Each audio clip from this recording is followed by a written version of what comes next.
Welcome to the 2022 Golf Summer Series race number 4. Today we're here at the Charlotte Motor Speedway for our first crown jewel of the season, the Bank of America ROVAL 300. On this fine Memorial Day weekend, 30 drivers and teams all line up on the backstretch and are prepared for what should be a rather unpredictable and possibly chaotic race. But before we get started, let's take a look at today's starting lineup. So on the pole, we got two former Random J Series champions, the reigning Ace Barrel champion Keith Anderson and 2020 Summer Series champion Kellen Baker. Row 2, Jordan Forbes and Random J. Row 3, points leader and winner from the last race at Texas World, Bradley Reim. Next on the 37 of Owen Miles, a winner of the last road course race in the Summer Series at Sawmill. Row 4, Joe T and Matthew Hill. Row 5, Dis Powell and Braden Carruthers. Row 6, Nathan Barrett and RC Gamer. Row 7, Brendan Beal and Richard Herman. Row 8, Roberto Crown Jr. and Aiden Robertson. Row 9, Ross McBroll in the 10 and 2020 Heartbreak Lipsy in the 9 car. Row 10, opening night winner Jordan Stout and Exzel Trey Smith, who won a road course in the Summer Series 2 years ago at Sonoma. Row 11, Dan McBarola and Exzel, the 2020 winner of this race, Dan Matteillo. Row 12, Caleb Rose and Gaming Fit making their first ROVAL starts. Row 13, Alex Cass Stevens and Ryan Wilson. Row 14, Matthew Burnett and David Johnson. Row 15, Nick Sant and Nathan Stapleton.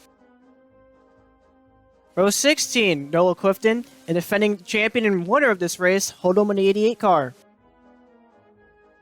Row 17, Vancouver winner Wyatt Roberts alongside fellow rookie Xavier in the 33. Row 18, Kyle Salmon and Jason Albert. And finally, row 19, Johnny Hernandez in the 46, and the 23 of Andrew Williams. Well, let's take a look at the track info here for today's race. So going to go 17 laps, making this the shortest crown jewel by far here in the GSS on this 2.2 mile long road course oval hybrid with 24 degrees of banking on the speedway turns. And as for weather here in Charlotte, 85 degrees Fahrenheit with 5 miles per hour towards the southeast. And we see the defending winners of this race, Dan Matteillo in 2020 and Hold'em last year in 2021, both drivers running Chevys. And now it's time for a pre-race ceremony, starting with our national anthem.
And now it is time for the most famous words in motorsports here at the ROVAL. Drivers, start your engine!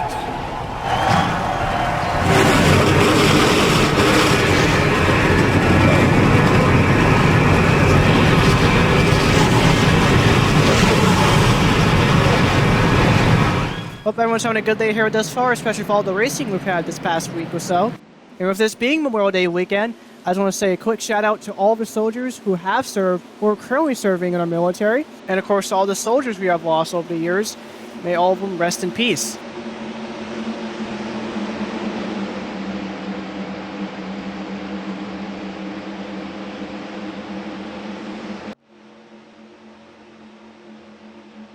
But here we go. The pace car down pit road. As the fans here at Charlotte get ready for our first crown jewel of this final Golf Summer Series season, with Keisha Ernsten and Kellen Baker leading the field to green here at the Roval. And a good start for Richardson as they go into the Tums Heartburn turn, with Baker side by side with the 6-owner Jordan Forbes. Going into the infield portion, much of this field is still side by side, but into turn number 3, Baker's going to clear Forbes, with Random J also clearing the 37 to Owen Miles.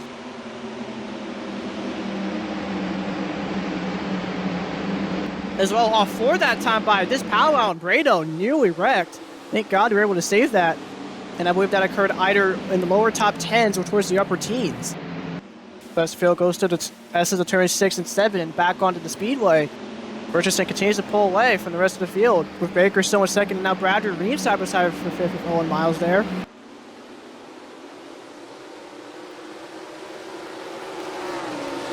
Off NASCAR 2 and down this backstretch chicane. Definitely one of the hardest parts of this racetrack. We've seen a lot of drivers in the past screw up here, cause some others to get some damage. So what happens here? Oh, we got a good thing on a stack up. I think Jordan Stout has some damage there in the 11. Alongside several other drivers. Yeah, look at this mess. Off the chicane. 3 wide through NASCAR turns 3 and 4. And back towards the front straightaway. Hopefully they quickly sort this out going into the front stretch chicane. And again, much like his backstretch cousin, definitely another tricky portion of the track. Round goes Ross McTrain in front of the field. He collects Brendan Beal. I think Roberto Crown barely got damaged. As there's no caution, everyone else goes around. We're still green. As McRow is going to lose a lot of spots in that 10. Unfortunately for him, doesn't have too much damage, and still has an opportunity to pass some cars here. Of course, going to get a replay of that as soon as we possibly can. But back to the front, Keisha Ernsten continues to lead in the 24. Has already amassed over a 0.2 of a second gap over Kellen Baker and over a 0.7 gap over the 61 of Forbes. And despite Richardson winning the Madhouse Classic and the HWL Championship earlier this year, Richardson has not won a Summer Series race since Denver in 2020, so it's definitely been a while since Richardson's been in victory lane. Same can say for Kellen Baker in the 21. The last time he's won is Abu Dhabi in 2020. A road course that's never been on the schedule since, while Jordan Forbes in 3rd is looking for his first ever Random J Series win. As around goes Kyle Salmon in NASCAR Turn 1. He'll take this for bringing the caution out on just lap number 2. Salmon at the time was towards the back half of the field, and looks like he didn't get too much damage in that 38. And if anything, that caution is a blessing in disguise, as he can catch it back up with the rest of the field. Off the front stretch, chicane, Keisha Ernsten will come to lead lap number 2, with Baker and Forbes still 2nd and 3rd respectively. Random Jade 4th, while Owen Miles rounds off the rest of the top 5. Looks like last time by Richardson had over a 0.7 gap over Baker, and over a 2nd gap over Forbes, which is obviously going to be gone now with this caution coming out. And I see Brad Reim also in 6th. Catch goes. Oh, Reim hits the 37 of Miles. It causes a stack up here in turns 3 and 4. See, Brandon Crothers has damage in the 18. 95 Herman, I think, got a piece of that. Nathan Barrett, among others. Definitely a really big stack up here early into this race. See the damage to the 95. Further damage to Jordan Stout. It's the 2nd time he's involved in this stack up here today already. And I think it's a good timing to take a look at the instant replay and see what caused both of our stack ups. Ross McMurrow's spin on lap number 1 and Kyle Salmon's spin on lap number 2 that brought out our first caution today here at Charlotte. So starting our second anthology of replays, watch the 9-car of Lipsy as he goes into the backstretch chicane. So Lipsy looks to the inside Roberto Crown as they go into the backstretch chicane and tries to slow down in time, but just was not enough room for him or Crown. And see Stout just hitting the back end of the 9-car alongside the 22 of Trey Smith, as I also think the 99 of Dan McMurrow got a piece of that too. And because of this said stack up, it caused cars to go 3 wide through NASCAR turns 3 and 4. And as they come off NASCAR 4, they're still 3 wide going into the front stretch chicane as, Robertson just turns McMurrow around in front of the field, in front of Brendan Beal. With Crown, again, getting a piece of that in the 31. And pretty much everybody else doing a good job of avoiding it there. Looks like GSS officials will not penalize anyone for cutting the chicane as well with 31 here. So you see Robertson turning the 10 car in front of the field. Of course, Crown getting a piece of that, but I think he should be okay there. And now for the reason why the caution's out, watch 38 of Kyle Salmon into 2 of David Johnson as they go back into the speedway portion. So Salmon gets a run via Xavier going back into the speedway portion, but just runs Johnson into the wall for some reason. Salmon getting turned in front of the field, but that time by, nobody else got any damage from that. Going more with David Johnson here. Yeah, Salmon just ran Johnson to the wall for some reason there. Just hit the 38 spinning. I guess you always say, play stupid games, win stupid prizes. And finally, here's a sack-up happened just now. Random slowed behind Jordan Forbes, causing Owen Miles, Bradley to pile in, and pretty much everyone else behind them as well. With others getting much more damage than others. Probably the worst of those drivers getting damaged is the 11 of Stout and the 18 of Brady Carruthers, as both of them are already down pit road to repair their cars. As we're on board with the 18 here. So once Miles and Bradley started to slow down, there was nothing much anyone could do there. And even though it's just 4 races into the Summer Series season, it's still pretty insane to think we've already had 4 different stack-ups in these 4 races. Of course, the other 2 happening at Vancouver, as we're already under caution here at the ROVAL. We'll be right back to the guys after this. This coming Wednesday night on the first day of June, barring any delays, the Summer Series will head to the Iowa Speedway over in Newton for the Iowa Corn 300. Meanwhile, here at the ROVAL, we're about to grab green after the 30 to Cal Salmon for a spin in NASCAR Turn 2. We've also had some other cars get involved in this instance, including join us down in the 11. 40 of Ryan Wilson, Brady Carruthers via stack up, while Ross McRolla got turned in the front stretch chicane on lap number 1. Currently, top 3 is Keisha Anderson in the 24, followed by the 21 of Kellen Baker, and Jordan Forbes in 61. 2 of those drivers looking to end the winning streaks, while Forbes looking for his first ever Summer Series win, as we're back under green here at the ROVAL. And a great restart for Kellen Baker on the outside, as he's side by side with the 24 into the infield.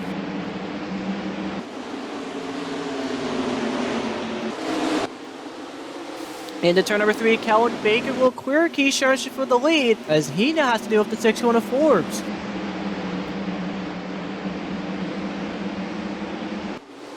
We'll check into turn number 5, Richard will hold on to second, Forbes still in third, as now Random J has to deal with Owen Miles for fourth.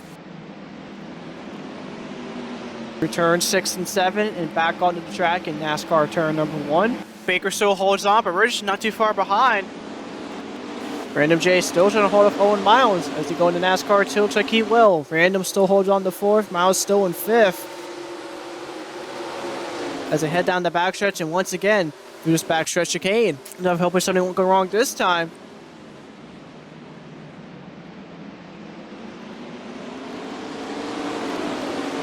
Drago Johnny Hernandez in the backstretch chicane. Kirk has a little bit of damage to that left side. It appears, I think, we may have had another stack up there. Look at this 3-wide chaos off that chicane. Nixon and Stapleton making contact there. And look at the 22 of Smith. Has even more damage than he had before. He's coming down pit road. So Nixon and Stapleton touch again. Nixon almost gets into the barrels there. My God, that was close. Thankfully, he was able to miss it. Alex Casteem's in the 12 with damage. Stapleton also with damage there. See, just now, Andrew Williams also, and Ryan Wilson already has damage from the previous stack-up, is also down. And looks like for Alvin Williams, they're off and away alongside Xavier. Noah Clifton also off and away. The 97 also off. Ryan Wilson getting off. Looks like my theory that these guys just came down pit road just in case there's something bad happened in their cars. Well, obviously the 12 and 22, which trying to get their damage tended to. But regardless, still a very tough break for these drivers. And it's definitely unfortunate for someone like Ryan Wilson, who came to this race into the top 10 in points. Others like Cass Stevens, Clifton, and Xavier were all looking for good runs today, but obviously don't want to be the case anymore. Take a look at the replay to see exactly what happened. So Hernandez in the chicane here, because, his son, Hoodwum, turns Johnny around, and subsequent cause of that caused a stack up with Cass Stevens and Smith getting the worst of it. Let's go on board the defending ROVAL winner here. Yeah, Hoodwum just punched his own dad out of the way. I mean, we've seen teammates wreck each other before, but never a father and son, as we're on board the 22 now.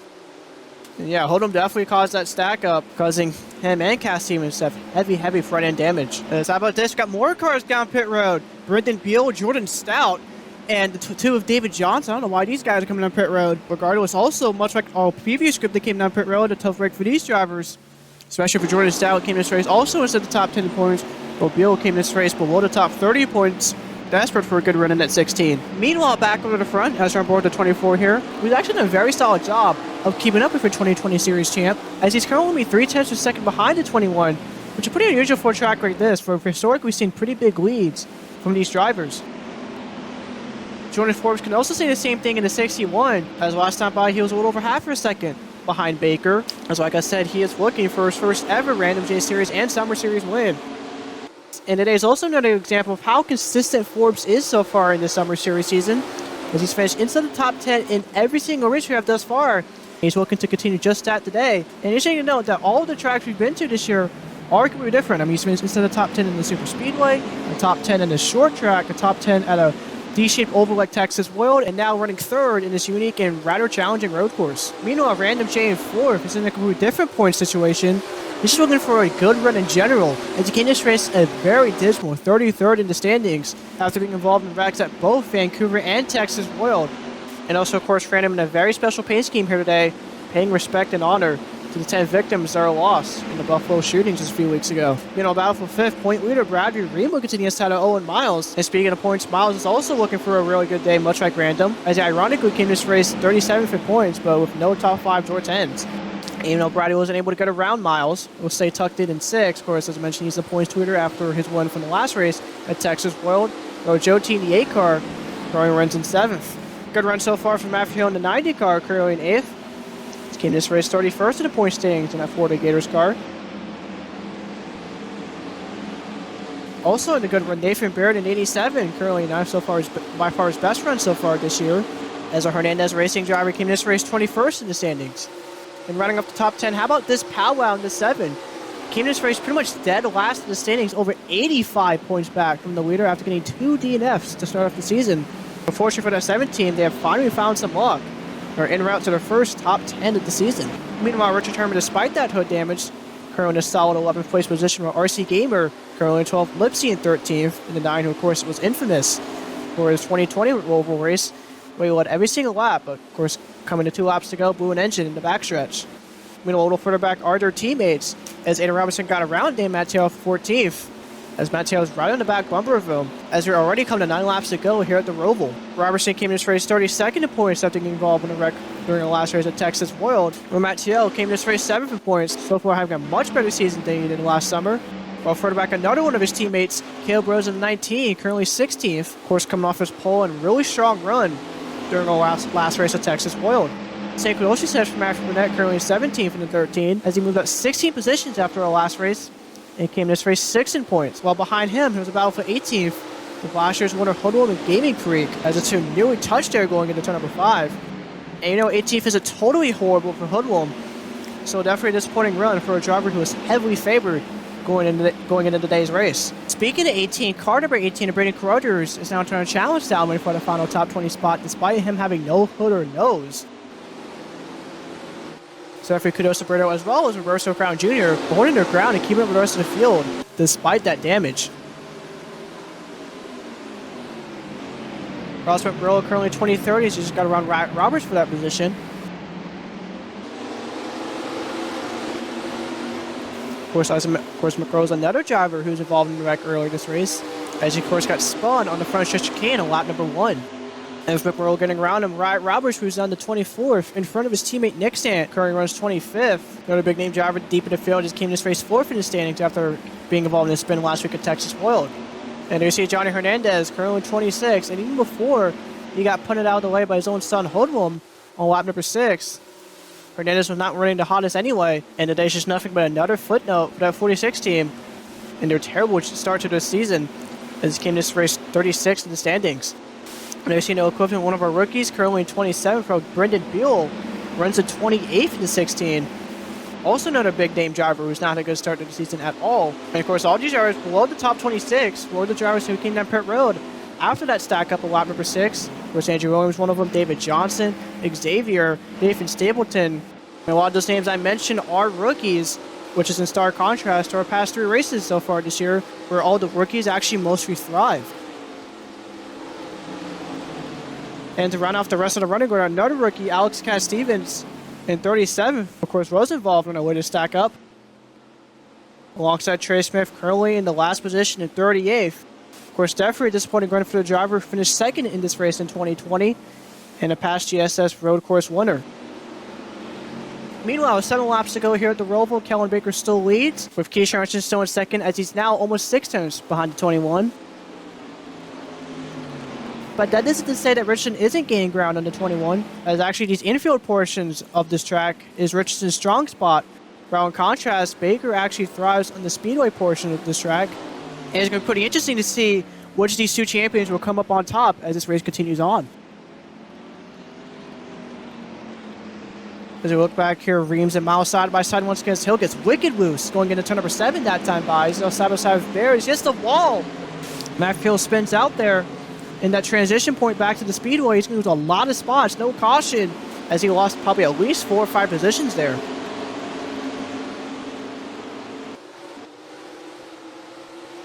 You can see some of the damage Hill got from that. You get too much damage, but as I say, he's going to lose a lot of spots and fall outside of his top 10.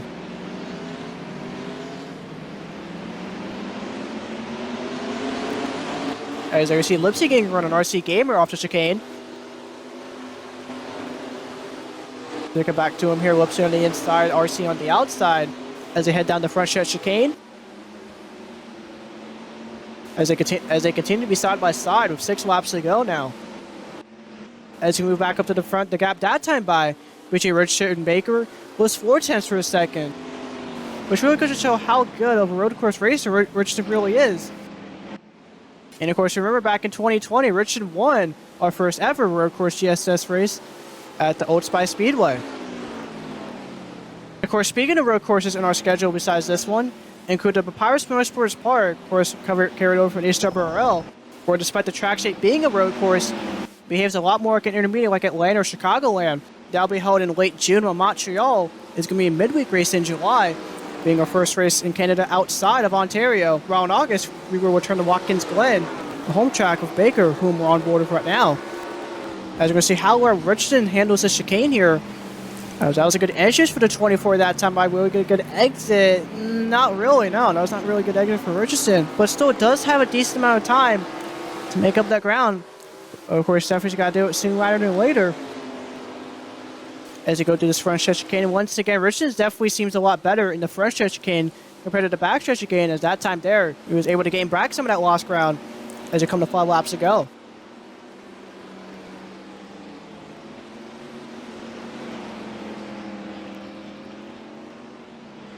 Through turn number 2 and into turn number 3 of this infield portion, Richardson continuing to try to close in on Baker. As you see Forbes and Random doing the right thing, trying to stay back, where Reim actually got around Miles that time by, as the 6 car moves up to 5th. There's the RC actually able to pass Lipsy that time by, up to 11 for the 1 car. As you're going to note about it, number 15, between Robertson and Rose. Robertson had the advantage over the 19 as they head down this infield backstretch into turn number 5. So Robertson would clear the 19 here. I was like, nope, still side by side. Through turn 6 and into turn number 7, as the 2 is still side by side. And back into the speedway.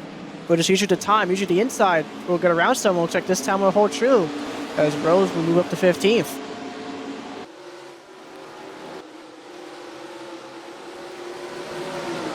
As we head back to the rears once again, see how close Richardson is from Baker this time. As I think once again, the backstretch chicane made the 24 was a lot of ground where we make it up again in the front stretch.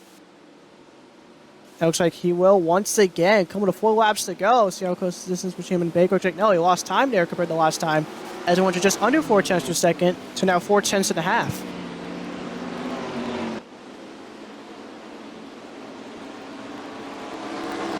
Richardson continue to gain ground on Baker in this infield portion. Behind them, Random is also trying to gain ground on Forbes. But behind them, Random's also trying to gain ground on Forbes. But looks like them and everyone else behind them is doing the smart thing, if not trying to pass each other. As only 2 ways they can win this right now is if a caution comes out, or if Baker and Richardson have a problem and have to come down pit road for some reason. When also 2020-like situation happens, it looks like one of these 2 champions will walk away with the win here today.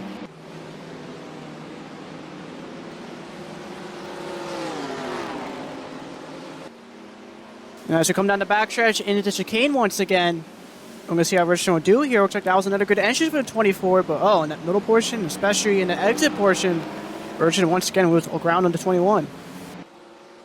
But as we've seen these past couple laps, the front stretch chicane has been Richardson's strong suit. Will it hold true here as you come to 3 laps to go here at the Roval?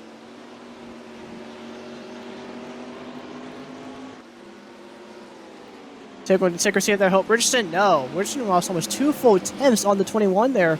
But Random actually gains even more ground on Forbes. As we're 3 seconds to 4 seconds back from the leader respectively. As we'll do a quick run through the field again, see if anything significant has happened. Looks like so far pretty much everyone's remained where they're at. The last time we looked at them almost 10 laps ago.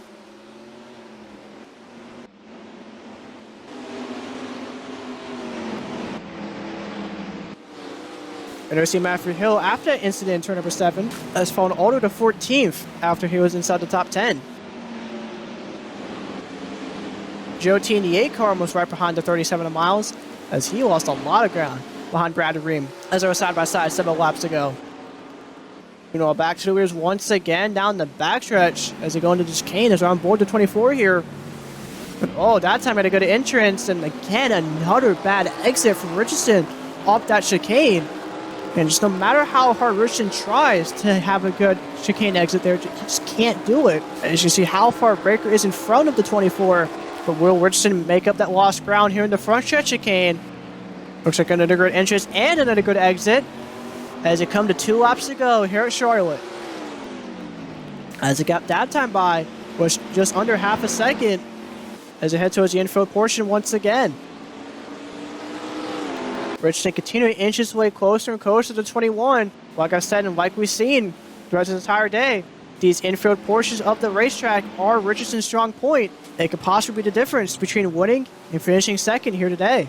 And once Richardson gets the chance to make a move on Baker, or even has a chance to make a move on Baker, he's got to do it as soon and as fast as possible, and preferably in an area that he's strong suited in, like the front stretch chicane or one of these infield portions here. Back onto the speedway portion, a good exit off turn number 8 for Richardson as they continue to do NASCAR turns 1 and 2 for the second to last time. As much like a regular mile and a half for any intermediate for that matter.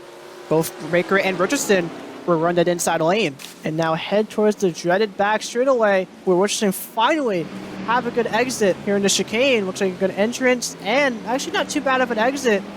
Lost some ground, but not too much. But unfortunately, Richardson wants to win this race. He has to have a perfect exit off the backstretch chicane, which we have not seen at all.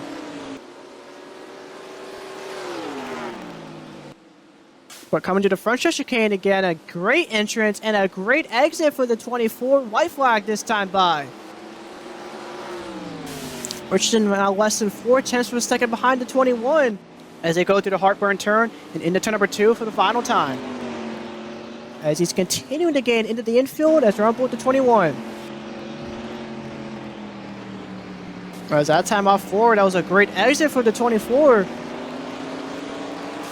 Will he do the same here in 5? And yes, he will. Oh my goodness, what a great run for Richardson there. Will he do the same thing going into 6? Yes, he does. Great driving by Richardson these past several corners. Richardson continuing to gain ground into turn number 8 as they go back onto the speedway portion. And the NASCAR turns 1 and 2 for the final time.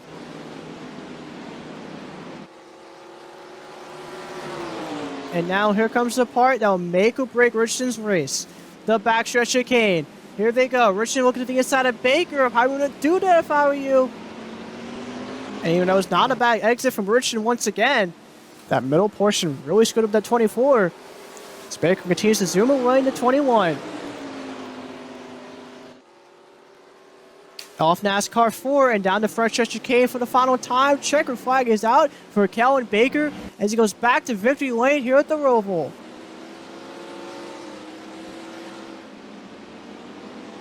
Congratulations to Calvin Baker and Baker Racing. Very winners today here at the Roval.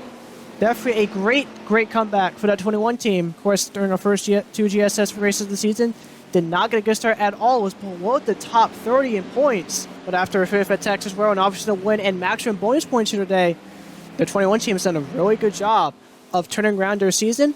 And of course, this is Baker's first win in the Pontiac during the last 2 GSS seasons. But anyways, let's take a look at the finishing results and point standings after today's race. So here we go. Calvin Baker finishes first in the 21. Definitely a superb job by that entire 21 team today. Got a good start today. Of course, started second. Got a great restart. Got around the 24. Was able to hold him off for pretty much the entire race. And of course, as I said, got those maximum bonus points. Meanwhile, Keisha Richardson, after winning the pole, finished second in the 24. Still a good performance. But of course, unfortunately, came up just short of that one here today. Jordan Forbes gets yet another top 10 finish, finishing third, keeping that streak alive for that 61. Or Random J gets a much-needed 4th place finish in that 53.